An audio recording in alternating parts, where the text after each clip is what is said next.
Hello everyone. आज हम लोग शुरू करते हैं द डाउरी प्रोहिबिशन एक्ट 1961। ये एक्ट बिहार एपीओ मेंस के लिए बहुत इम्पॉर्टेंट है। ठीक है, तो पहले हम लोग को ये समझना ज़रूरी है कि ये एक्ट इम्पॉर्टेंट क्यों है, इसकी एप्लीकेबिलिटी कहाँ पे है, यहाँ पे ये कहाँ पे अप्लाई होता है। ठीक है, इसका ज़्यादातर आप लोग एप्लीकेशन देखेंगे कोर्ट में। अगर कोई कोर्ट जाते हैं रेगुलरली या फिर कोई इंटर्नशिप कर रहे हैं तो वहाँ पे आप लोग देख सकते हैं इसका एप्लीकेशन बहुत ज़्यादा होता है। हाँ, जो लोग कोर्ट जाते हैं या इंटर्नशिप कर रहे हैं या कहीं ना कहीं कोर्ट से रिलेटेड है, एडवोकेट है, प्रैक्टिस करते हैं, तो उन लोग को इसका एप्लीकेबिलिटी दिखाई देगा 498A के साथ। देखिएगा एफआईआर में जनरली रहता है 3 और 4 DP एक्ट। ठीक है, ये रहता ही रहता है जब भी डाउरी का बात आता है या कोई वाइफ डाउरी मतलब उसके साथ कुछ ऐसा हुआ है क्लेम करती है, ठीक है, या दहेज दिया गया था शादी के टाइम क्लेम करती है, तो ये 3 और 4 DP एक्ट रहेगा ही रहेगा 498, 406 इनके साथ। ठीक है, ये हम लोग को बहुत ज़्यादा दिखता है। तो अब चलिए अब हम लोग इसको समझ लेते हैं कि ये एक्चुअली है क्या। इसका एप्लीकेशन बहुत ज़्यादा है।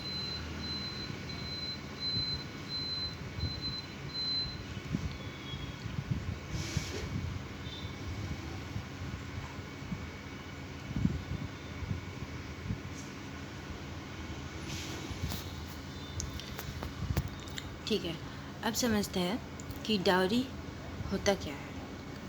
सिंपल भाषा में लॉ वही है जो हम लोग समाज में देखते हैं। डाउरी हिंदी में बोला जाता है दहेज। पहले लोग साइकिल और घड़ी का डिमांड करते थे, अभी स्टेटस हाई हो गया है तो फ्लैट और गाड़ी का डिमांड करता है। बस यही है। के हिसाब से समझते हैं कि डाउरी होता क्या है। तो ये इसका डेफिनेशन दिया हुआ है सेक्शन 2 डाउरी प्रोहिबिशन एक्ट 1961 में। तो उसके हिसाब से डाउरी मीन्स एनी प्रॉपर्टी और वैल्यूएबल सिक्योरिटी गिवन और agreed to be given either directly और इनडायरेक्टली। तो यहाँ से हम लोग क्या समझे, dowry means any property. What is this any property? Any property में सब कुछ आ जाएगा, मूवेबल और इमूवेबल जो होता है।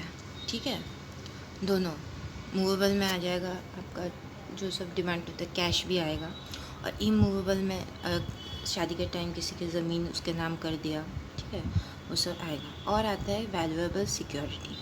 अब वैल्यूएबल सिक्योरिटी हम उसको समझेंगे। यहाँ पे देखिए सेक्शन 2 का ही एक्सप्लेनेशन 2 में दिया हुआ है। वैल्यूएबल सिक्योरिटी उसी को समझेंगे जो सेक्शन 30 इंडियन पेनल कोड में है। ठीक है, तो ये है वैल्यूएबल सिक्योरिटी। अब इसके साथ साथ हम लोग वैल्यूएबल सिक्योरिटी सेक्शन 30 भी पढ़ लेंगे। ठीक है, हर चीज़ अलग अलग नहीं पढ़ना, पागल हो जाएंगे हम लोग। ठीक है, तो रिलेट करके पढ़ना है।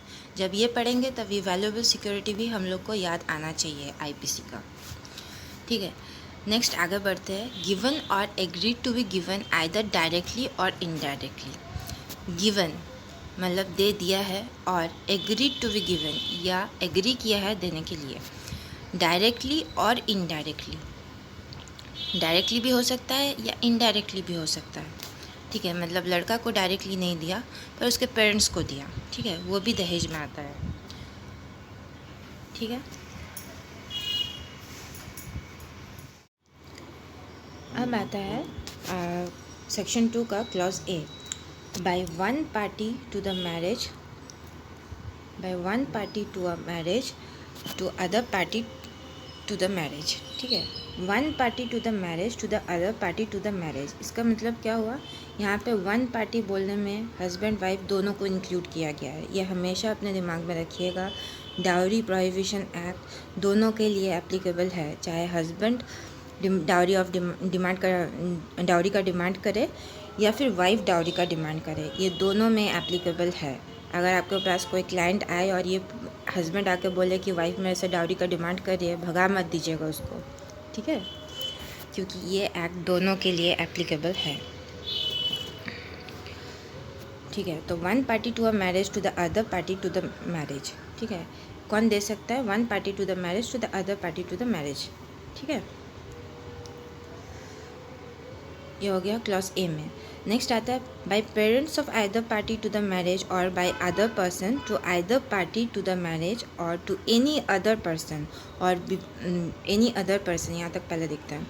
तो पेरेंट्स भी डिमांड कर सकता है, हस्बैंड का पेरेंट्स डिमांड कर सकता है, वाइफ का पेरेंट्स डिमांड कर सकता है, एनी अदर पर्सन भी, चाचा मामा काका जो लोग होते हैं वो लोग भी डिमांड कर सकते हैं, ठीक है, आइदर पार्टी टू मैरिज और टू एनी अदर पर्सन, मतलब हस्बैंड के चाचा मामा ये लोग डिमांड कर सकते हैं वाइफ के चाचा मामा को, और वाइफ के चाचा मामा लोग डिमांड कर सकते हैं हस्बैंड के चाचा मामा इन लोग के साथ, ठीक है।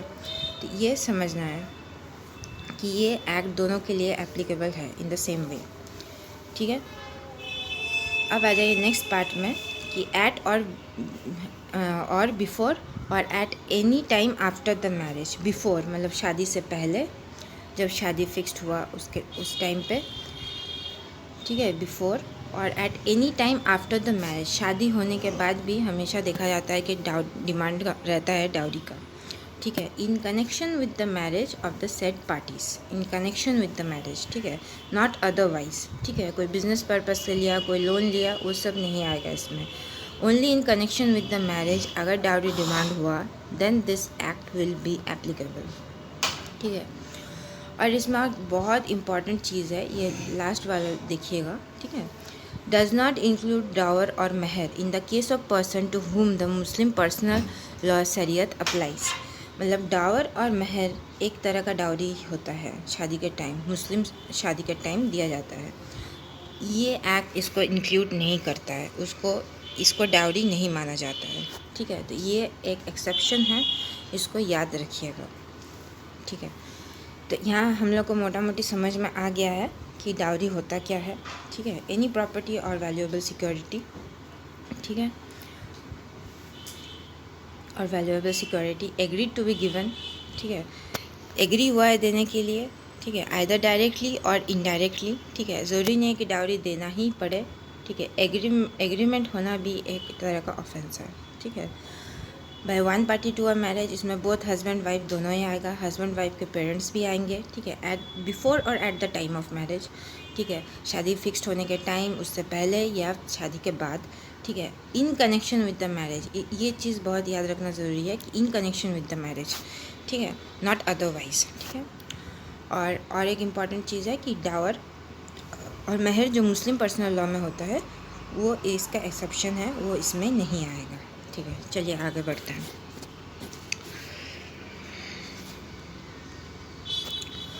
अब हम लोग आ जाते हैं सेक्शन 3 में।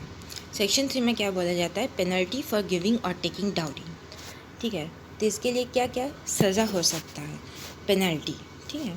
तो इसको पढ़ते हैं हम लोग। If any person after the commencement of this act gives or takes or abets the giving or taking of dowry, he shall be punishable with imprisonment for a term which shall not be less than 5 years, or with fine which shall not be less than 15,000, or the amount of the value of such dowry whichever is more।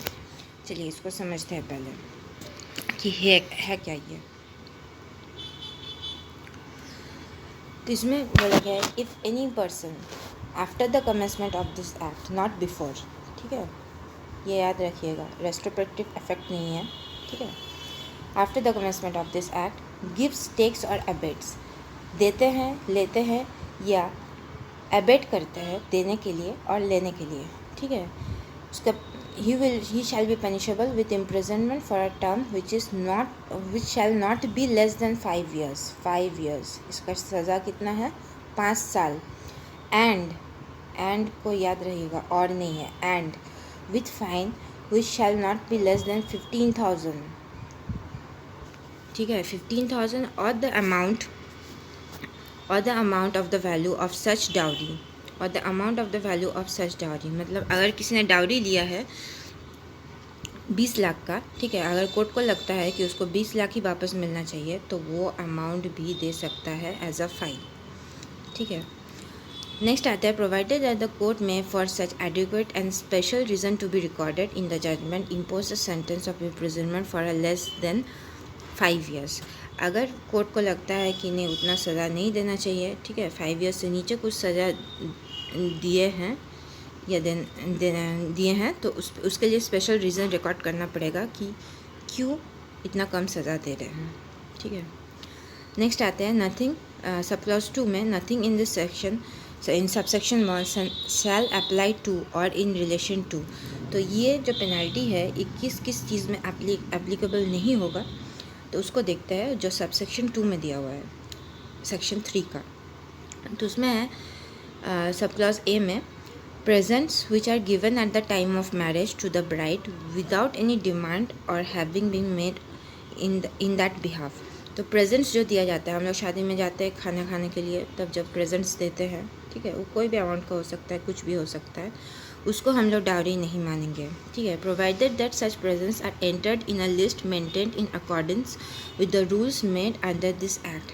तो इस act के पीछे, ये बहुत ही छोटा act है, केवल 10 sections ही है, तो उसके पीछे कुछ रूल्स दिया हुआ है जो हम लोग बाद में देखेंगे। तो उसके हिसाब से रेंटर्ड इन अ लिस्ट मेंटेन्ड, तो एक लिस्ट में मेंटेन करना पड़ेगा, ठीक है। तो कैसे, जैसे हम लोग शादी में जाते हैं ना, देखते हैं कि बगल में कोई बैठा हुआ है, ठीक है, एक लिस्ट बनाता है या एंट्री करता है कि ये गिफ्ट इसने दिया, ये गिफ्ट इसने दिया, ठीक है, या उसके बाद भी, ठीक है।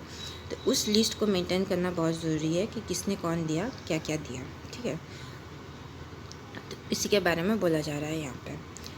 फिर नेक्स्ट सब क्लॉज बी में देखते हैं presents which are given at the time of marriage to the bridegroom. मतलब सेम, ब्राइड और ब्राइड ग्रूम दोनों को ही जो भी शादी में गिफ्ट्स मिलते हैं वो डाउरी में नहीं आएगा, ठीक है। कोई भी गिफ्ट कर सकता है, बाहर से आया हुआ कोई हो, फैमिली के अंदर हो, उसको नहीं माना जाएगा, ठीक है। नेक्स्ट देखते हैं प्रोवाइडेड दैट सच पर presents are entered in a list maintains in accordance with the rules made. ये तो बता ही दिए कि लिस्ट एक बनना चाहिए, ठीक है। Next provided further that where such presents are made by or on behalf of the bride or any persons related to the bride, such presents are of customary nature and the value thereof not excessive, having regard to the financial status of by whom or on whose behalf such presents are given।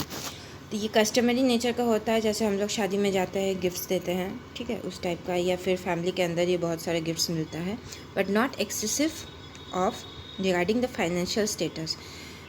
तो यही मतलब financial status के exceed नहीं करना चाहिए, ठीक है। Next देखते हैं, नेक्स्ट आता है section 4 penalty for demanding dowry.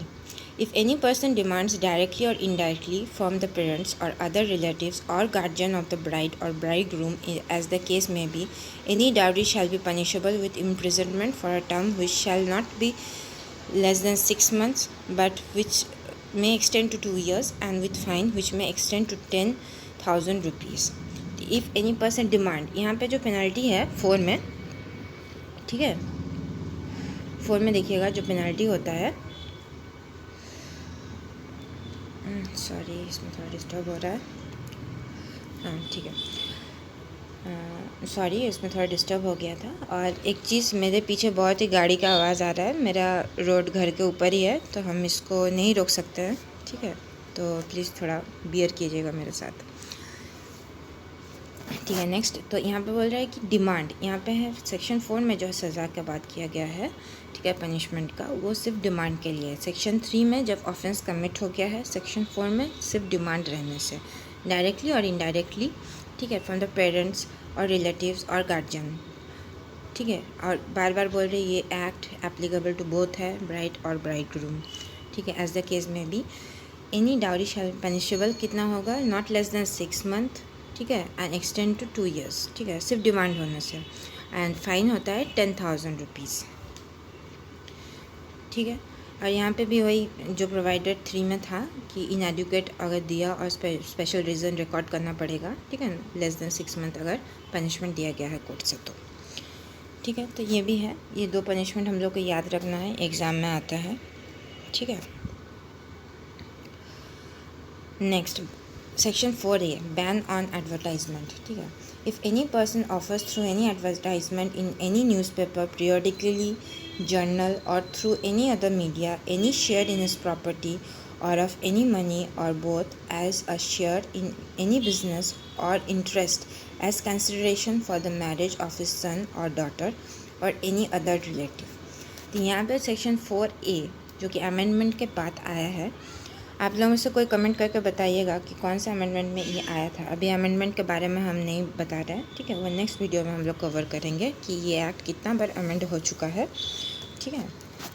तो नेक्स्ट देखते हैं हम लोग कि किसी भी अगर एडवर्टाइजमेंट करते हैं through any advertisement in any newspaper, ठीक है, जब पीरियडिकली जो सर्कुलेट होता है वो सब जर्नल, ठीक है, थ्रू एनी मीडिया, अभी तो सोशल मीडिया का बहुत ये है, ठीक है। तो in any share of his property और एनी मनी और both as a share in any business और other interest are considered for the marriage of his son and daughter and any other relative. यहाँ में share in any property of money, ठीक है, share in any business और other interest, ठीक है, for consideration of marriage, not for any other purpose. Consideration of marriage के लिए ही अगर ये सब किया जाता है, एडवर्टाइजमेंट दिया जाता है, तो that also falls under the purview of this act, ठीक है। ये बिजनेस, ये शेयर इन एनी बिजनेस, इसको लेके बहुत सारा सुप्रीम कोर्ट का रूलिंग्स और जजमेंट्स है, ठीक है, ये हम लोग बाद में डिस्कस करेंगे। और किसी को कुछ पता है, ठीक है, मेरा नॉलेज बहुत लिमिटेड है, जितना मेरे को समझ में आता है हम समझाने का कोशिश कर रहे हैं, ठीक है। अगर किसी को कुछ पता है न्यू अपडेट के बारे में तो प्लीज़ कमेंट बॉक्स में हेल्प कीजिएगा सबकी। नेक्स्ट वही सेम है, इसमें पनिशमेंट दिया हुआ है सेक्शन सब क्लॉज बी में कि प्रिंट्स और पब्लिशर्स और सर्कुलेट करता है ये एडवर्टाइजमेंट, तो उसको पनिशमेंट हो सकता है not less than 6 months but which में extend to 5 years with a fine, और इसमें एक्सटेंड टू 15,000, ठीक है। और वही फिर प्रोवाइडेड में हर जगह मिलेगा कि इन एडुकेट और for adequate and special reason to be recorded in the judgment, अगर सज़ा 6 महीने के नीचे दिया गया है तो, ठीक है। चलिए अब नेक्स्ट देखते हैं। Agreement for taking, section 5, agreement for giving और taking of dowry is be void. अगर कोई एग्रीमेंट करते हैं कि शादी के टाइम इतना डाउरी दिया जाएगा, ठीक है, तो वो एग्रीमेंट वॉइड होगा, ठीक है। अच्छा, कॉन्ट्रैक्ट एक्ट भी तो हम लोग पढ़ते हैं, तो कॉन्ट्रैक्ट एक्ट में कौन कौन पर्पस में एग्रीमेंट वॉइड होगा, प्लीज़ कमेंट करके बताइए। देखिए, पढ़ना सब कुछ एक साथ ही है, ठीक है, अलग अलग कॉन्ट्रैक्ट पढ़ेंगे, अलग ये पढ़ेंगे, ठीक है। वैसे करने से लॉ कॉम्पिटिटिव एग्जामिनेशन पास नहीं किया जा सकता है, सब मिला के पढ़ना होगा। जब यहाँ पे वर्ड वाला वर्ड आ रहा है कॉन्ट्रैक्ट में, तो हम लोग को तुरंत कॉन्ट्रैक्ट एक्ट का भी सब याद आ जाना चाहिए। तो किस किस सर्कमस्टांसेस में कॉन्ट्रैक्ट या एग्रीमेंट वॉइड हो सकता है, ठीक है, वो कभी बाद में डिस्कस करेंगे। अभी नेक्स्ट देखते हैं। नेक्स्ट आता है सेक्शन 6, वेरी वेरी इंपॉर्टेंट, ठीक है।